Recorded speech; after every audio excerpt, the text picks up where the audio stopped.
Good morning, everyone. Happy Friday. Welcome to the New Jersey Morning Show. I'm Cara Falco. And I'm Laura Jones. So good to be here with you this morning. Absolutely. Welcome back, Laura. Always happy to be together virtually, as so many of us are these days. Listen, we're talking to a Bergen County parent and HGTV star this morning about getting kids back in school. John Culinary is here. Plus, we're going to do a little spring cleaning with organizing expert Rose Miller. And former TV reporter and anchor Frank Sapola. He is here to talk about local journalism and an offensive post that has put the Asbury Park Press in the headlines. Plus, we have Congressman Andy Kim. He's going to be here later in the show, and we're going to be talking to him about Asian bias. Yeah, but checking in with some headlines this morning. New Jersey, once again, leading the nation in COVID cases. Governor Murphy says the state will most likely not loosen safety restrictions for some time. To date, 18% of adults in New Jersey have already been fully vaccinated. And a new survey of a lot of New Jerseyans not on board with getting their COVID-19 vaccine. A Stockton University poll says 30% surveyed would probably not or definitely not get the vaccine. People say they're worried about potential side effects. And when you break it down by politics, that comes out to about 15% of Democrats saying they would not get the vaccine compared to 52% of Republicans. Now, Laura, I've got my first shot. I go back in another 2 weeks to be fully vaccinated. I very much wanted to be vaccinated. What about you? Right. I have not. We aren't even eligible yet. So yeah, we're waiting. My husband is on a list. He works in pharmaceuticals, so he's on a list. And when it opens up, we will. So yeah. Well, and we've got and if you're a student who's looking to go to Rutgers or will be attending Rutgers, a lot of changes for schools, because Rutgers University has announced that all students who want to attend in person in the fall must be vaccinated against COVID-19. Rutgers, it is the first college in the nation that is going to enforce a vaccine policy. Students are going to have to provide proof of vaccination. However, they can get a waiver for medical or for religious reasons. And New Jersey is officially adopting some federal health guidelines for social distancing at school. Governor Murphy announced this week that social distancing between students can go from 6 feet apart to 3 feet apart. And this is only in situations, however, when you can wear a mask and have frequent hand washing. This week, Governor Murphy announced New Jersey's public schools will return to full in-person classes in the fall. Now, here's the thing. They will not be allowed to offer virtual learning, even if parents want it. It is a complete 180 from what's happened right now. Many districts still have hybrid learning. Private schools are seeing an uptick in enrollment for next year, and many parents are very frustrated with the rules and lack of information or inconsistent information. Joining us now to talk about this is a parent from Bergen County, John Culinary. And you might recognize this name from HGTV's Kitchen Cousins and Ellen Tube's design duo. John, it's good to see you. Yes, thank you so much. Thank you for having me on. Yeah. So let me, and aside from being on HGTV, you're a parent who is involved and very concerned. So tell us a little bit about what's going on and how you got involved up in Bergen County there. Sure. So I have a kindergartner. As you can imagine, having a kindergartner, there's a lot going on. As a parent, excited, a little nervous too, because they're getting older. And what's going on in Bergen County, really what we're trying to understand is there hasn't been any consistency throughout the school year. Things have changed so much, and it's hard as a parent to really understand and grasp what's kind of going on. Hearing Governor Murphy come out and really say, hey, yes, we do want that in-person learning. We want the kids back in school. So excited. My group of parents that we've kind of bound together and we're getting the word out there, that's great to hear. But the problem is, why are the counties, or specifically Bergen County, not adopting what he's saying? Because when we talk to our superintendent, they're not getting the same message. They're getting mixed messages. And as a parent, it's very hard to understand that, because at the end of the day, we're looking out for our children and we just want the best for them. Right. I can understand, as a parent myself, trying to get accurate information and almost being on this wheel of the right hand doesn't always know what the left hand is doing. So have you kind of organized together? What are you doing with other parents to try and get to the bottom of this and get answers and get your kids back in school? I mean, kindergarten, that's such a great, It it's supposed to is. be a Yeah, fun time, fun, it not is. so stressful. Yeah, and it's an important year. I mean, of course, as when you think about it, kindergarten, you're learning to read, write, math, subtraction, big things like that. And really, what the parents, what we want to understand is we want to have a uniform code for all of Bergen County. What that means is one of the biggest, I guess, deterrents for this entire school year. Yes, some schools have gone the hybrid models. Some have done more in person, or some have just done all stay-at-home learning. The biggest thing is the shutdowns when a COVID case arises. Now, in the past, in Bergen County, if there were 2 unrelated cases, they would just shut down the entire school. To us as parents, made no sense. Now they're changing that and they're saying, well, we will talk to your principal. Instead of just doing a blanket shutdown, we'll kind of inspect and we'll come up with a recommendation. Now, the thing that we don't understand is the CDC, everyone has told us. I literally just got the memo from the governor's office the other day that the New Jersey Board of Health sent out saying the schools are the safest place for our kids to be. So if you're going to shut down a school, to me, that is the last resort. There better be a serious outbreak that you're going to shut down an entire school. If there are 2 unrelated cases, the spread is not happening in the school, then why would you shut down the school? None of it makes any sense. And if you're going to take the directive of what you just said, what Governor Murphy is saying, they're saying, don't shut down the schools. That should be your last option to do anything like that. Right. And it always strikes me with contact tracing and with walking patterns that you have in the schools. It seems to be a pretty decent, a very good system that they have. Exactly. And you are controlled and you aren't dealing with other factors of if such and such is coming over to your house or if you're meeting at the swimming pool or what have you. So that's got to be very frustrating. So you all are doing more than just talking. You have a petition. And yes, yeah, we do. We do. So we have a petition that's circulating right now that is for Bergen County to, 1, get our kids full time. That, of course, we want them in school full time. 2 is to stop down these closures of the Bergen County schools when there are 2 or more unrelated cases. It should be something that is looked at, that they do the contact tracing. If any of the students that have direct contact with that person, if they have to quarantine, we understand that. But to shut down an entire school. So if my daughter's in kindergarten and someone in 2nd grade or in 3rd grade has a COVID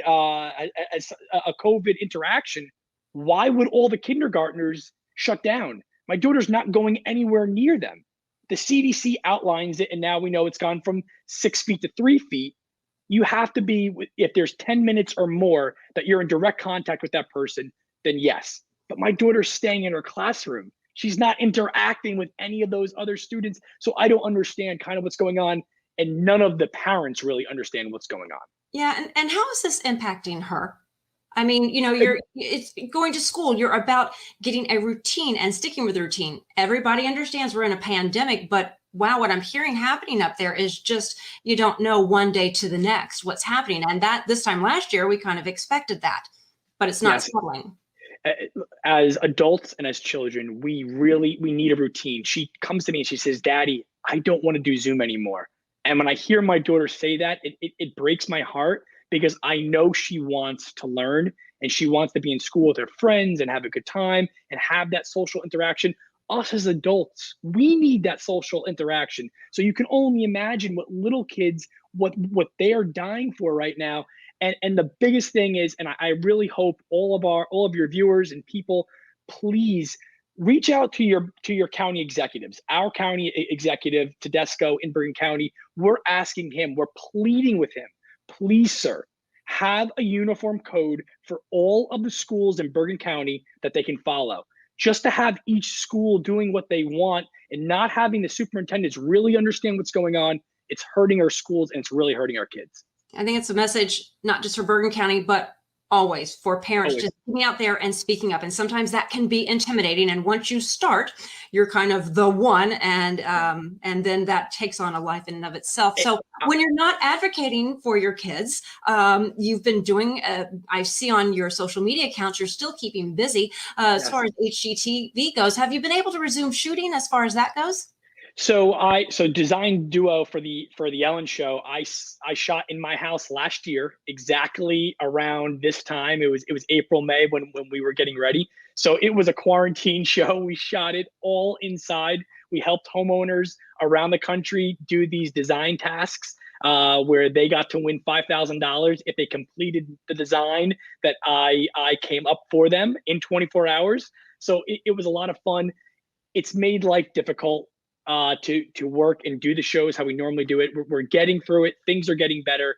But, at the end of the day, look, I love what I do. I'm a designer, I'm a builder, but I'm a parent.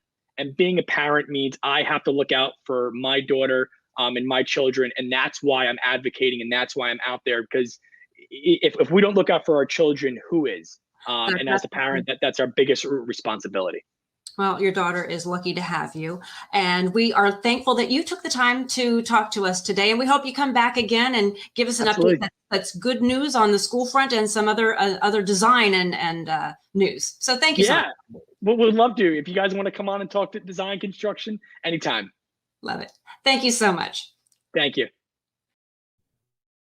He did a great job. Let's bring in meteorologist Mike Favetta, and we are talking New Jersey weather. And I was really excited when I saw temperatures, but it's like this is the first morning that I had to set up lights because I don't have sunlight behind me. Look at you, fancy. Yeah, nice. We like that. We like it, yeah. But I want the sunshine to come back. Well, the sunshine is on its way. It's running late. It's running kind of like me. I was running a little late this morning. So yeah, it happens. It happens. I understand. Right, exactly. We'll figure out with the wind working in our favor. That will help blow out the clouds. So you get your sunshine this afternoon. We get near 80-degree warmth today. Unbelievably warm. That's unusual. Yes. I'm pulling out my phone. We're gonna break. Check this out. We're forecast to break a 100-year-old record in Trenton for warmth. So, it's going to be the first time for this. We like it. We like it, Laura. We like it, especially when we bring back the sun and upper 70s. But there, of course, is the wind that to be concerned about. The gusts could be high as 50 miles per hour later on today, with those gusts not seen just yet. But I think as we head through the rest of the morning into the afternoon, that's why the wind advisory is in effect until midnight tonight. So a lot of wind forecast heading in our direction once we head through the evening hours. Now, I want to look ahead to the weekend forecast because you've got a beautiful start to your weekend with mostly sunny skies forecast around the entire state of New Jersey for your Saturday, but it comes to a crashing halt on Sunday because rain moves back in, and with that rain that will linger going forward into the Sunday morning and Sunday afternoon. It looks like a washout with pretty chilly weather all day on Sunday. There's a cooler trend ahead on the 7-day. We'll get to that, Cara and Laura, with a complete check of your forecast. And of course, we have the ever popular weather menu from intern John. Those details coming up when we check another check of your forecast for this weekend and the 7-day in just a few minutes. Beautiful, Mike. Thank you very much. And coming up in just a minute, we are going to be talking about spring cleaning. Laura, I don't know about you, but there is piles of stuff in my house that need to go. I got to make room for my sundresses with this weather forecast. With this kind of weather? Exactly. I'm ready. That's coming up in just a minute. Stay with us. You're watching the New Jersey Morning Show. Hi, I'm Kathleen Butler-Smith, and I'm the founder of Morph Mom. I'm thrilled to introduce our show, The Happy Hour. Each week, along with my 5 co-hosts, we will feature guest speakers who share personal journeys of strength and hope, along with tips and financial tools to bring inspiration to you to find your next step. You can watch The Happy Hour on News 12 Plus throughout the New York tri-state area. You can find us on Sunday nights at 8 p.m. on Verizon Fios Channel 530 or Optimum Channel 61. See you Sunday. Welcome to Distinctively Outdoors. Here at Distinctively Outdoors, we help our customers seek the ultimate experience for the best outdoor design. Distinctively Outdoors provides award-winning products that you can have right in your backyard, such as breathtaking kitchens and appliances, custom pergolas, quality outdoor furniture, and our relaxing hot tubs. Visit our store today in Parsippany, New Jersey on Route 46, or call us at 973-828-1288 to help you get started on your dream outdoor environment.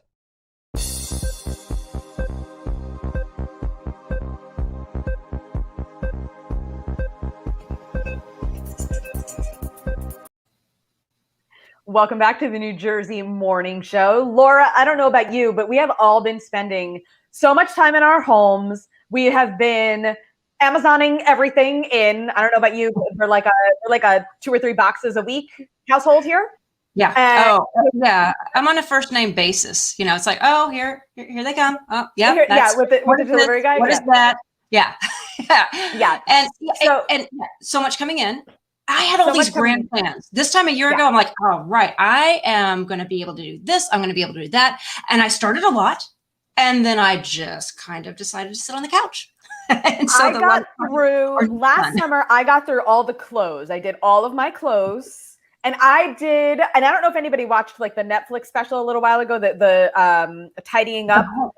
Okay. There's that. And then there's the home edit as well. Marie Kondo. Yeah.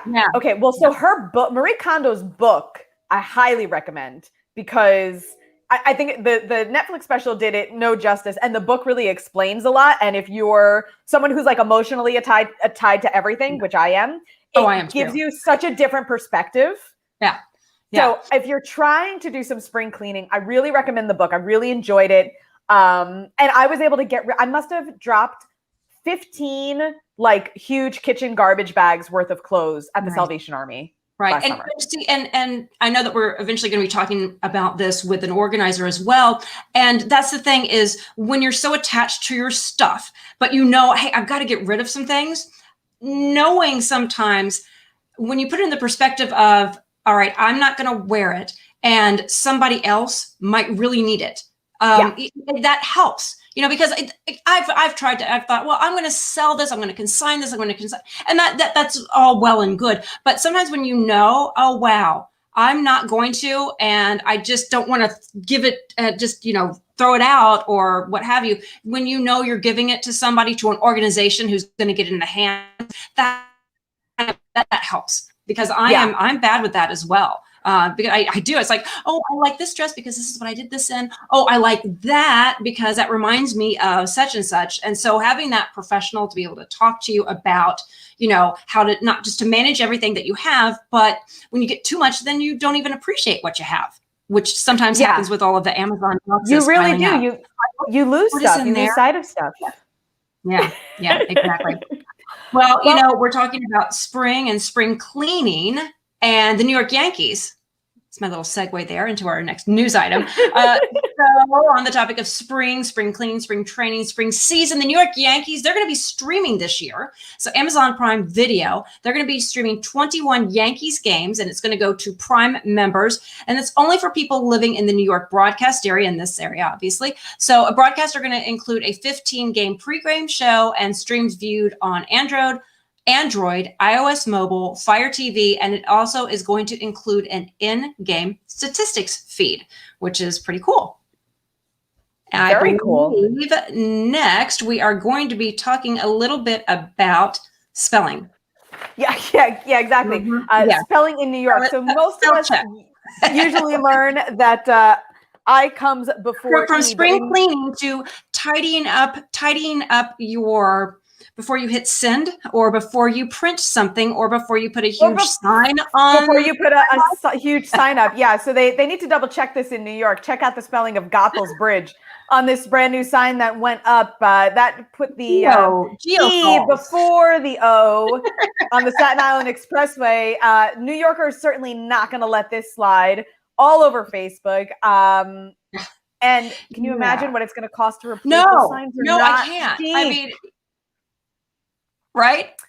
What I want to see is what's going on behind the scenes. When somebody saw it, it's like, okay, we got a problem. But how many people had to see it? Because I imagine like it rolls off of some sort of a press, something that creates the sign. Somebody checked it. Right. They delivered it. Somebody opened it up. Somebody checked it. They put it on the truck. They drove it out there. Nobody along that line went, hey guys. Right. Well, and that's it. Sometimes you get so focused on your job you don't step back and go, is that spelled right? And you know, it's funny. Have you ever done one of those things where like they drop numbers in for letters and like you're still able to read? Like the human brain is incredible. I mean, you can just breeze through something if you're not paying attention, and your brain will still make sense of it. So I mean, I get it, but at the same time, it's like, really? That's a good point. Right. Well, and because whoever makes the signs, the point is accuracy. You would think that would probably be one of the more important. One of the more important aspects of it. So, hey, speaking of accurate, let's bring in meteorologist Mike Favetta because he's always on point, my friend. Well, and what do we got going on for this weekend? Got a really sunny day tomorrow. Beautiful weather to enjoy. It won't be as warm as today, but we'll take it, especially with all that clear sky around going into tomorrow. These are the wind gusts that you see right now. 37-mile-per-hour wind gusts up in Sussex County already, and the worst of the wind hasn't even started. So there's your wind up in Sussex County, 27 miles per hour. A little further north. We'll head further south and just across the border in New Jersey. They're in just over Phillipsburg and over toward Easton, Pennsylvania. That's a 42-mile-per-hour gust. So the winds are certainly starting to pick up, and these are the winds that will take us into the afternoon. There's your 30-mile-per-hour gust over in Fort Dixon. Wow, that's a 59-mile-per-hour gust that just popped up in Atlantic City. Let me see which station that is, because that is very unusual. The Absecon Channel. There you go, a 59-mile-per-hour gust and 47-mile-per-hour gusts already right over toward Beach Haven. So incredible gusty winds that are starting to take over through the rest of the morning and into the afternoon. It gets really windy later on today. That's why we'll take you to the weather menu now, because if you want to do any sort of outdoor dining, the weather will be in the upper 70s up to around 80 degrees this afternoon. So you think, oh, it'll be great weather, maybe to go out to do some dining outdoors, but don't forget the winds will be howling right through the course of the afternoon, even at 6 o'clock this evening where it's still in the 60s and 70s at that time. Would look great to maybe head out and support your local business. Unfortunately, the winds will still be kicking upwards of 50 miles per hour at 6 o'clock this evening. So no matter your location, you have that today's special right there at the bottom of wind. Let's take a look at the 7-day forecast with weather looking dry for the start of the weekend. The rain takes over on Sunday, and then notice there's a chilly pattern that sets up Monday, Tuesday, and Wednesday where highs stay average into the upper 50s and low 60s. Then overnight at the bottom right corner of the screen, that's the Thursday morning wake-up temperature, could have some 30s on tap. So we're not quite out of the woods yet with any frost potential. That's why, although it would be great to do some outdoor gardening, maybe get the tomato garden started. I will have the basil already, kind of putting it out in the afternoon and then bringing it in at night because it gets too cold. Yeah, there's still some frost potential there early April. We got to, kind of gently ease that basil in so it doesn't die on you, because you need that for the sauce and the pizza, especially that we're making. That we're making this summer for it starts sure. Now. You got to do your dirt prep. Ah, yes, that is important. Very good. I'm impressed. Right. So, that is good advice. What you can do, because the first frost-free day for certain plantings is usually that Mother's Day. Yes. And but there are other cold crops you can do now. And especially when the weather's nice, it's like, here in New Jersey. I have to tell you, I have kale that I planted last year. It has survived the winter and is now coming back. That's impressive. So, want to talk about a hardy vegetable? Kale. Yeah, that's impressive. All right, we'll join you in a few minutes with the full check of the forecast. Thank you, Mike. All right. And up next, we are going to be talking about local journalism and a post that got the Asbury Park Press in some hot water. Stay with us. The New Jersey Morning Show continues. Hi, I'm Debbie Peterson, founder of the Wellness Gala. I'm very excited to bring you our television show, Balance Your Life with the Wellness Gala. Each week, we'll be bringing you experts in the fields of health, beauty, and wellness. We'll also bring you great tools and options to help you lead your most fulfilling life. You can watch Balance Your Life with the Wellness Gala on News 12 Plus throughout the New York metropolitan area. You can find it at Verizon Fios Channel 530 or Optimum Channel 61. Welcome to Distinctively Outdoors. Here at Distinctively Outdoors, we help our customers seek the ultimate experience for the best outdoor design. Distinctively Outdoors provides award-winning products that you can have right in your backyard, such as breathtaking kitchens and appliances, custom pergolas, quality outdoor furniture, and our relaxing hot tubs. Visit our store today in Parsippany, New Jersey on Route 46, or call us at 973-828-1288 to help you get started on your dream outdoor environment.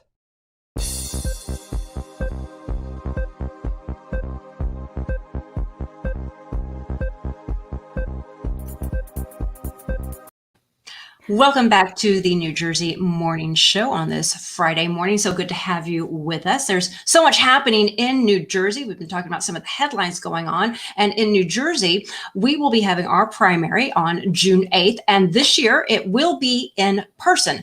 You might recall the general election in November was mail-in in New Jersey. So New Jersey's Governor Phil Murphy has said regular voting locations will be open for the primary. And we're always one of the last in the country to hold our primary. So this time it's working to our advantage. In years before, people have been upset about not being on a Super Tuesday or earlier in the year when it comes to the national elections and being able to have their say. But I think people will be very happy to know that they can go back in person, because just physically going it gives a lot of people a sense of really being involved. Not that voting by mail is not, but, there's something about physically being able to go in. It's very satisfying. It's very satisfying to throw that lever kind of a thing. Indeed. Absolutely. Absolutely. Well, Laura, you and I have both been in journalism for many years, as has our next guest. And this week, the Asbury Park Press, which is a Monmouth and Ocean County-based newspaper, fired a longtime photographer who allegedly used a misogynistic and offensive caption in a photo that appeared in their online edition last Sunday. So joining us to talk about this is longtime radio and TV reporter and anchor in New York City, now owner of guest placement and media coaching company Context Media. He's also a media expert and author. Please welcome Frank Topola to the show. Hi, Frank. Good morning. Good morning to you. I want to remind Laura Jones especially that yesterday marked the 25th anniversary of the launch of News 12 New Jersey. Of which we are all alumni. She and I were there from the very beginning, so I know Laura Jones 25 years yesterday. We're going on next 25 years, Laura. I know, and we haven't aged. You always had theme music when I walked through. Frank is going to talk, but he can also sing. He can sing, and he would sing Me and Mrs. Jones. Good times.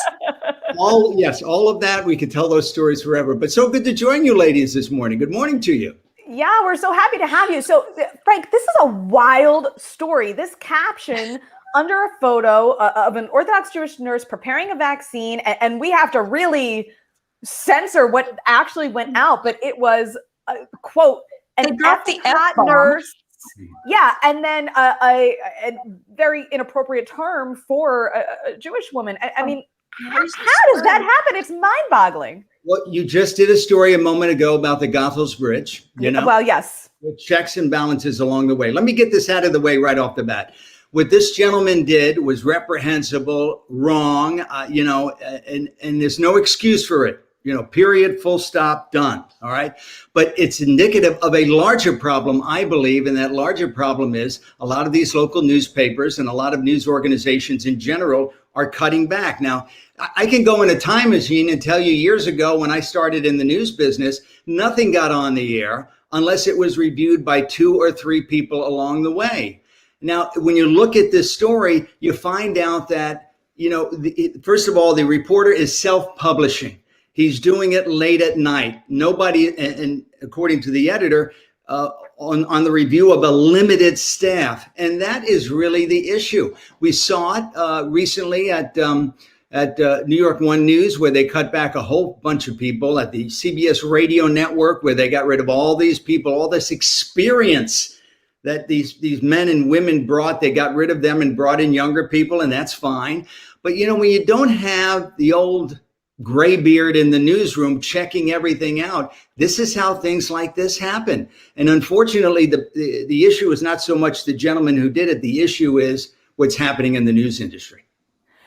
You absolutely, Frank. So it's definitely speaking to something that I think we've all experienced, even, where we have these cutbacks and, yes, nothing wrong with giving a young reporter, a young producer, young writer, some early experience, but they need someone to guide them. I mean, just because it only costs, a fraction of what it used to hire them, or for us in TV and broadcasting, to hand them a cell phone and call them an MMJ and say, okay, well, that position now only, in the New York metro area is only worth $35,000 a year.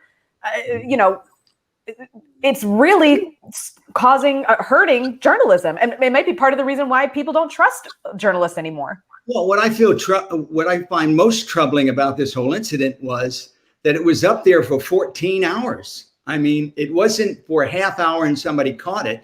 It was up there for 14 hours. Now, I don't want to pile on the Asbury Park Press, but somebody did not see that for 14 hours. I'll go back again into this time machine. When I worked at WNBC Radio years ago, it was a long table with these distinguished news men and women. They had been in the business for years. And at the head of the table was Bill Maher Sr., the comedian's father. He worked in radio, and nothing got on the air until Bill looked at it. And that was the last stop before it happened. You're absolutely right. These MMJs, these radio reporters going out there who are self-publishing, it's no knock against them, but they may not have the experience. We all make mistakes along the way. But the thing in radio and television, and even in print, up until recently, was there was always somebody there watching what was going on. And now we're finding out that with regard to this incident at the Asbury Park Press, no one was really watching. Right. And Frank, you and I have had this conversation and others at other points throughout our career. It's about the depth of knowledge that you have and perspective coming to stories. And just because you've got a cell phone and you can, set it up and do something live doesn't mean you should be. Because especially in this day and age with COVID and with so much misinformation, you want to know, where am I going to go for the accurate information? What am I going to, because people are going to make mistakes. I make mistakes. Everybody makes mistakes.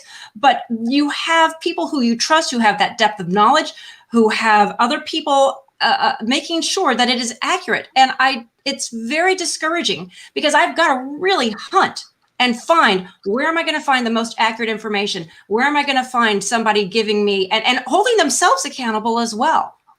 Well, I think you make a wonderful point, Laura, you do. And I think the great Morley Safer, the late Morley Safer, said it best. He said, I will trust the citizen journalist when I trust the citizen surgeon.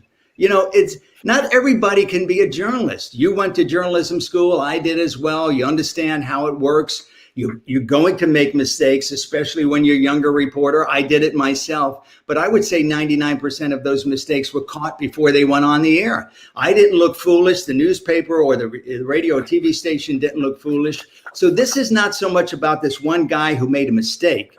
This is more about what's happening in the industry. Part of what I do is I help doctors, lawyers, cybersecurity experts, and so on. I book them on stations in all the major markets and on the networks. And I must tell you, the vast majority of these reporters are doing 6 to 10 jobs at once. Yes. They go out, they have to tweet, they have to post, they have to do a little Facebook thing, they have to write the story, they have to write the web story, they have to edit the video, they have to voice track it in their cars. When you're not experienced and you don't know how to manage your time, especially when you start off, one of two things happens. You make a mistake or you get burnt out. Absolutely, Frank. And again, just to kind of wrap things back up to where we started, News 12, New Jersey, of which, again, we are all alum. I was there briefly at the end of Laura's term there, and then I was there for another 7 years beyond that even as well. But again, it's similar to what you were just saying, we were getting to that point where, everybody wore multiple hats. But it has been 25 years. Yes. Look at the picture. What was your experience there, Frank? Well, first of all, News 12 New Jersey was absolutely terrific. It was one of probably my most favorite job. I write about it in my book. I was surrounded. Here we are, 135 people, all in our 30s, 20s, and 40s, launching this wonderful News 12 New Jersey operation out of Edison, New Jersey. All of us eager, young, all of us good looking, you know what I mean? We were all in the prime of our lives, and we actually had a very good news operation. You're seeing a photograph right there of myself and Carla Roth, who Laura knows as well. Yeah. But it was just a wonderful time. It really was magical. It was before the internet. And people actually watched morning television on a regular basis. They enjoyed it. They knew who the personalities were. It wasn't so much fragmentation. There were a few stations that really people enjoyed, and News 12 New Jersey was one of them.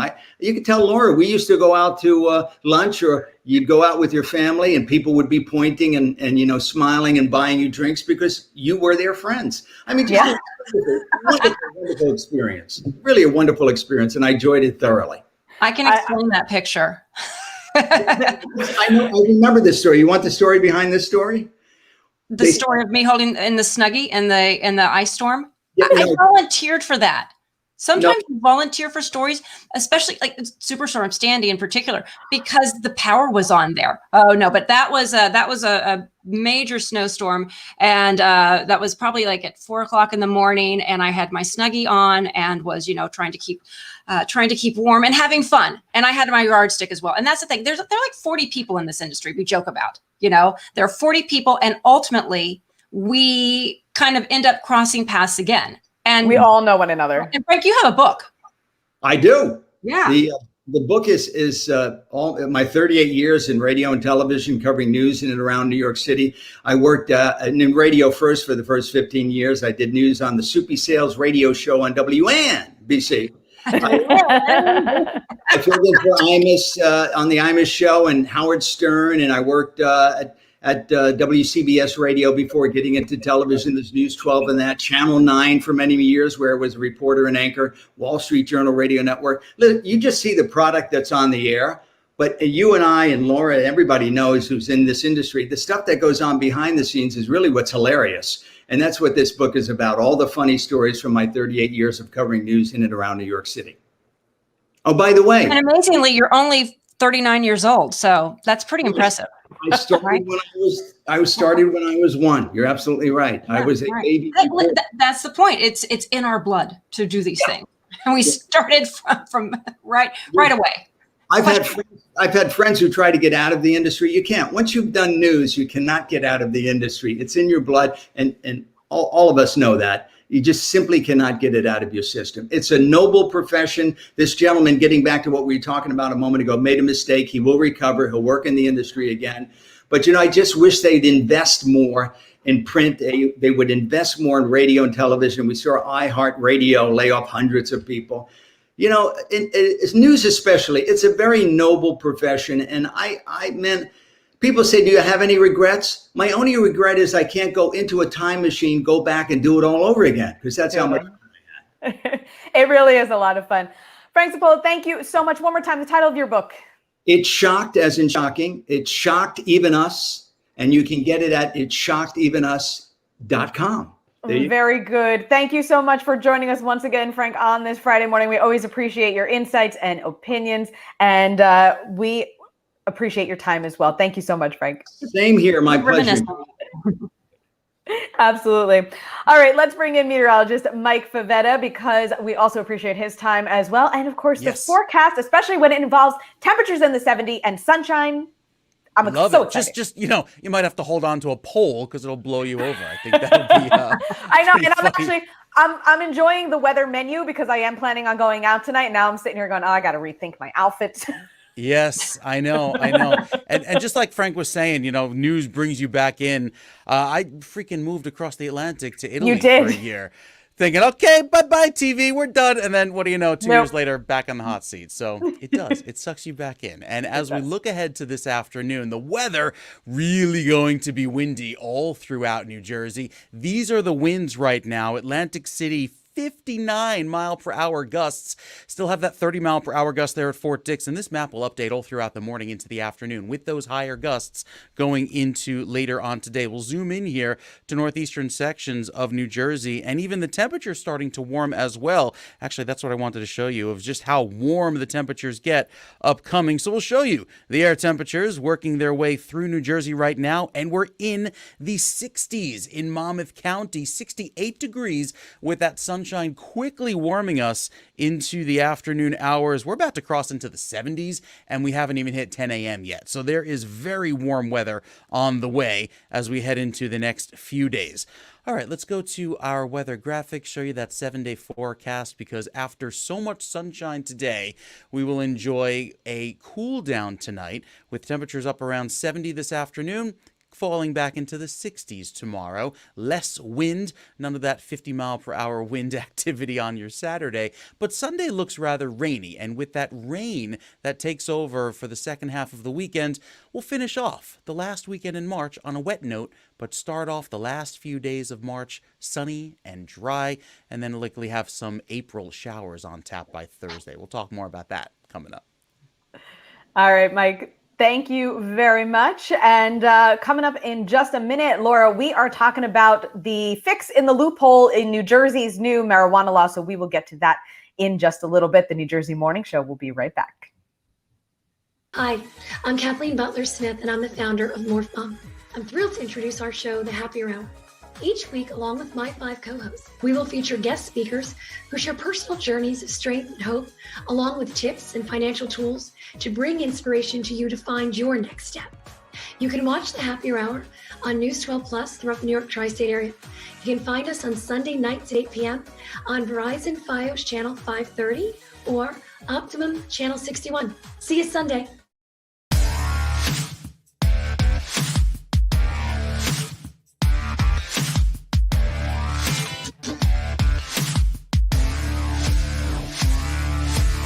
Swing the hip. Oh boy, they weren't kidding. Whoop. You're looking for a gold crown? Sure. So you say you're helping people through. How are you doing that?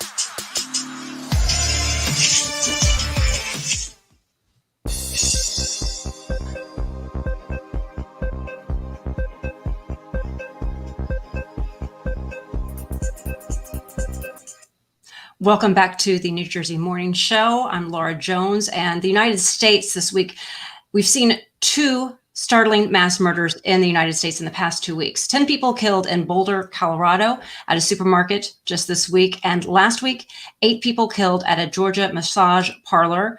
The killing at 3 Atlanta area massage parlors sent fear through Asian American community during a time where we're already seeing a spike in anti-Asian violence. Joining us now is Congressman Andy Kim from New Jersey's 3rd Congressional District. Congressman, thank you so much for joining us. Well, thanks for having me this morning. Congressman, New Jersey's Attorney General came out this week with some numbers, and you joined Governor Phil Murphy discussing bias and race in the state. And some of the numbers were very startling. Can you share a little bit with us what you saw? Well, what you see across the board, certainly with anti-Asian American bias and discrimination, we see a big jump between 2019 and 2020. We see that, and look, what I'll tell you is that I'm really certain that that number is very much below what is actually happening out there. I hear from a lot of Asian Americans their reluctance or concern about how to come forward and be able to report this. So that's something that we need to keep in mind. But one thing I also want to say is that it's startling to see the numbers across the board of just how much more hate and division and discrimination is happening against the AAPI community, the Asian American community, as well as others. So this is just a dangerous trend in our nation of that hatred on the rise. Congressman, earlier this week, you, as Laura had mentioned, you had a roundtable discussion with Governor Murphy. That was broadcast live on Facebook. What did you learn from that discussion? Was anything kind of resolved in any way, or a plan of action made? Well, right now it is about trying to, first of all, listen and engage with the Asian American community. I appreciate the governor and the attorney general doing that with me, but it's also about coming up with a plan about how we can mobilize going forward and do this right. We had some really interesting discussion about training that can be done both for the Asian American community in terms of how to better prepare ourselves and respond to this discrimination, but also for law enforcement and others about how we can increase and strengthen our ability to report the discrimination and the crimes as they're happening, and just increase attention and building a wide coalition that we recognize that that we're not just concerned about bias or discrimination against people that look like us, but making sure that we build that broad coalition across all of our communities. Those are some of the things I'd like to take going forward out of that conversation. Congressman, some people might look and they're saying, wow, look, you're a member of Congress.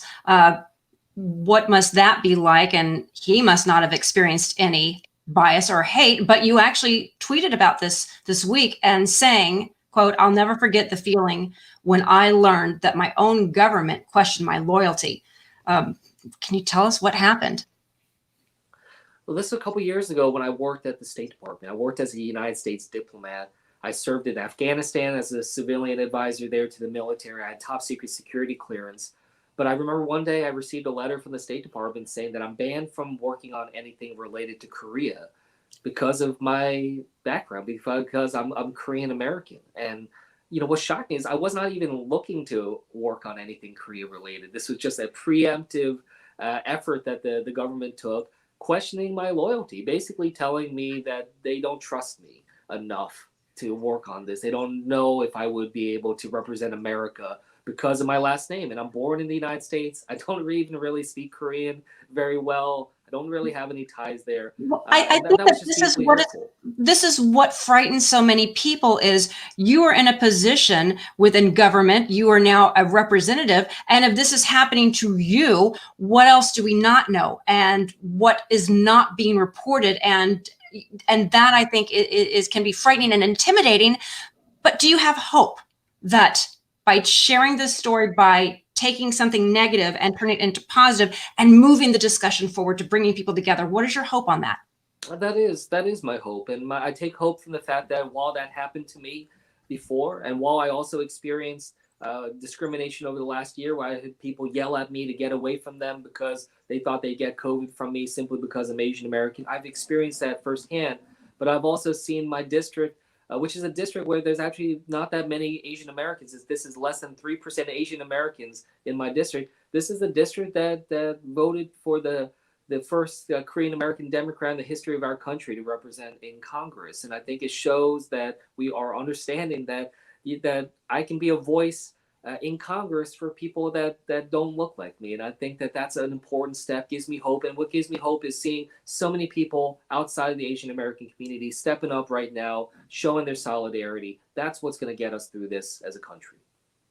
Congressman, you recently launched a new political action committee called In Our Hands. What are you looking to do with your PAC? Well, this was something that I've been thinking about a lot. When I first started to run for Congress back in 2017, I remember a lot of people telling me, like, look, you seem like a nice guy and all, but there's just no way that you're going to be able to win this seat in Congress because this district's over 80% white and less than 3% Asian American. And it hurt so much to have people just try to define what I am or am not capable of doing simply because of how I look and my ethnicity. And so this was an effort to just try to encourage and raise up new voices. I truly believe that we're not going to have the government that we need unless we have a government that looks a lot more like the rest of America, and that we need to embrace that diversity. So I'm trying to encourage Asian Americans as well as other candidates of color to step up, run for office, not just Congress, but any level, and just make sure that we're having our voices heard, that we understand that we can have a seat at the table, and that other people can see that Asian Americans can be in these positions of influence, and that we can represent everybody, that we're American, and that, try to fight back against this xenophobia and this foreignness that I think is so often associated with us, that I experienced at the State Department and elsewhere. So that's what I'm trying to do, is lift up these voices. I love that. We're all here. Yeah. Thank you so much for joining us this morning. We so appreciate your time and everything that you're doing. And I, again, just thank you for taking some time to talk with us this morning. I appreciate it. Thank you. Have a great day. So, Laura, we've talked in the past on this show about the marijuana law that got passed in January here in New Jersey, but it was still a little bit wonky because they didn't really kind of set it all up. So New Jersey lawmakers have now passed legislation to kind of fix that loophole in the marijuana law that said police cannot notify parents of minors if they're caught buying or possessing marijuana. The original law could have held police officers liable if they notified parents. The bill is now heading to the governor's desk, so it's kind of readjusting all of that. Right. But that's one of the things that we were asking about a month ago is with this, parents weren't going to be told necessarily on the first, maybe on the second. So yeah. And we discussed it on the show. So yeah, absolutely. Yeah. So listen, we're going to switch gears a little bit here. We've been talking about some nice weather. We've been talking about spring weather, and now we're going to be talking about spring cleaning. We've got professional organizer Rose Miller with us this morning. Good morning, Rose. How are you doing? Good morning. How are you? Thanks for having me on. Yeah, it's our pleasure. So what are kind of some top tips, I guess, for folks who are trying to clear the clutter? And I have to tell you, the reason you look at this very blank wall behind me when I do this show is because everything else is cluttered. Up front. Yes. So how do you manage it, especially at this point, because we've all been home. So that's not, we don't have the office to drop some stuff. We don't have the school locker, just everything converged into the household in the last year. What do we do with it all? Well, I think the biggest piece is really just removing everything that no longer serves your purpose, right? Sometimes if we just shove it in another room, it's really the honest to goodness truth is the biggest root of clutter is the procrastinated decision on what to do with it. And we really have a hard time reaching our fullest potential with our hands and minds filled with yesterday. So really taking some ownership and accountability to creating and designing the space you want and intends to be filled with only what you absolutely love and find resourceful. I love that. And I do think, I'm someone who kind of personally believes in the energy of things, the energy of a room. And for sure, as you said, if your house is full of stuff you don't want or not using or does not serve the life you want to live, then, you're kind of holding on to that sort of energy. I mean, is that something that you talk about with clients? Yeah, I think that whether it's a closet and you have a filled closet with, I may fit into it someday, or I remembered how much it cost when I purchased it, what it turns into is, a home and closet of regret. And you can't really find what you need that is purposeful. So I think that the best plan when you go to declutter is having a plan, right? So allocating enough time, putting it on your calendar, staying focused and not being distracted with your 40th birthday crown or all the pictures in the yearbooks that we it's a treasure trove of stuff when we go to declutter. But marking it on your calendar and having garbage bag, contractor bags, boxes for discard and donate items, as much as making sure you have enough time to drop off the items for donation at the end of the day. Otherwise, it sits in your foyer garage and trunk. Yeah, did a lot of that as well. Do you have a method that you recommend? So I was saying earlier, I had read Marie Kondo's book and very much enjoyed it. And her method is take everything out in a single subject matter. So clothing being the big one. Put all your clothes in one pile so you can see just how much you have, and then start going through. Do you recommend something similar? Do you have another method that you prefer? I mean, I think that I look at everything like an efficiency expert. And if you pull every single thing out of that closet, you make sure you have enough time to put it all back. I think, when I work with clients and editing their wardrobes, we really just go through what's in the closet, pulling everything out that you're not keeping, and then organizing it by color, by length of sleeve.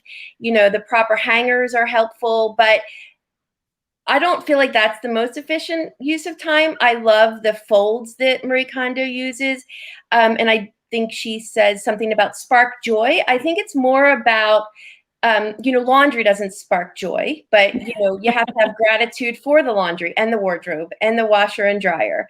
You can't edit out that. So it's really, truly for me about is, do you still love it and find it resourceful? I love helping my clients design a home based upon that. What is the purpose of it?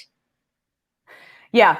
Now, Rose, one other question for you, and just because of COVID, I know in 2020, so many of the charities where a lot of people would have given a lot of these items. We're not accepting things because we weren't sure if there was, if the virus could live in fabric, if it could live on hard surfaces. Yeah. Do you know, or are you anticipating, more places starting to accept donations this year where people can kind of really feel good about getting rid of this stuff because they know it's going to go to somebody who needs it or somebody who wants it versus just going into the trash pile? Right. So 100%. I think New Jersey, Bucks County, everywhere, we are surrounded by amazing charities, and it is easier to let go of what no longer serves you. You're systematically taking down what's blocking you, and by donating, you're sharing your abundance. No matter what level of success we're all at, we all seek abundance, right? So we're surrounded. So in New Jersey, you have Homefront, Trenton Rescue Mission, you have Green Drop. Give Back Box is a great charity to offload all of our boxes.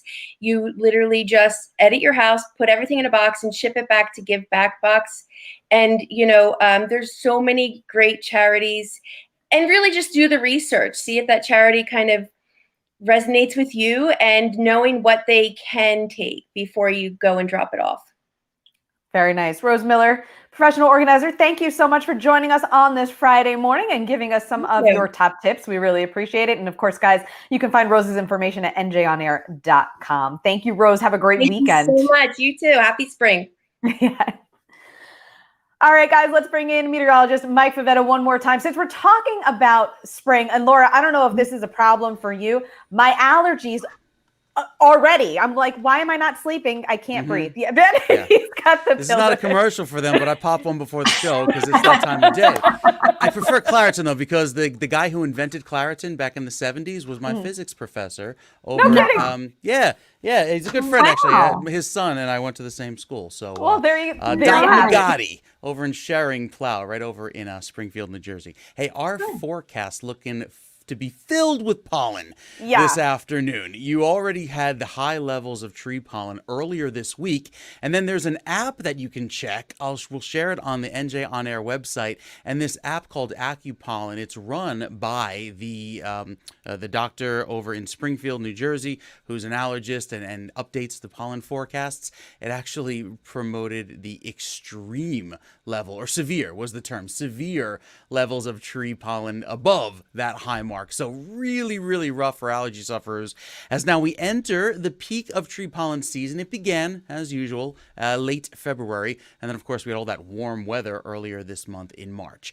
We look ahead to the rains for tomorrow on the 7-day, which will, again, help to rinse out the atmosphere from those pollen grains. Back to the sunshine on Monday and Tuesday. Beautiful weather ahead going forward, even with the middle of the week by Wednesday, starting off nice and dry, and then another round of April showers by then for Thursday, but a chilly feel with temperatures that hold in the 50s. So chilly weather ahead after record warmth today, likely setting some new records and shattering the old 100-year-old records from 1921 in Trenton. Impressive. So much for Out Like a Lamb. Yeah. Yeah. We flipped it because March began rather lambly. Rather gently, yes, it did. Snow. So yes, this is the lionly roar as March ends. Yes. I'm ready because I can deal with it because the days are getting longer, so there's more sunlight, and the temperature for me are going in the right direction because I'm way more of a summer person. Okay. And so this weekend, I know if I want to do something, get out on Saturday because Sunday looks like a chill and vibe on the couch day. Absolutely. It is total Netflix and chill day. You bet.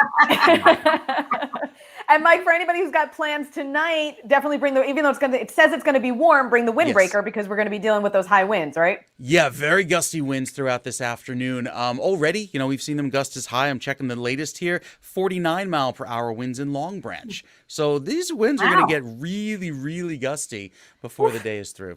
That happened a couple of weeks ago. We had a bad windstorm ago because we had that beautiful weather and then this wind. And after we've had so much rain, that could cause problems because the ground is softening. In fact, locally where I live, one of the traffic lights just kind of fell over. Yeah, nobody was hurt, thank goodness. But that's likely again today, considering the duration of the winds. They'll last from the afternoon right into tonight. Oh my goodness, lots to be ready for this weekend. From blowing and an umbrella. Oh yeah. You need it all. The umbrella's not, I don't think the umbrella's going to cut it with the wind. That's true. That it'll kind of blow you need the rain jacket with the hood. That's where that's going to go. That's it. Yeah. And I actually have one of those little bonnets that you can tie to protect the hair, because my hair's not right. My day's not going to go right. Laura, I mean this in this nicest way possible. My great grandmother had one of those. Well, exactly. Oh no, I now understand that. I now understand why they did. And I was joking with some of my friends. I'm like, now I see why the queen does this. I'm like, hey, how does she tie the scarf there? You know, yes. How is that little bonnet going on? Yeah. Oh, trust me. I knew that. I'm realizing. Yeah. All right. Well, bad hair days aside, we hope everybody has a great weekend. Thank you guys so much for watching. Once again, we'll be back next Friday live at 9 a.m. This is the New Jersey Morning Show.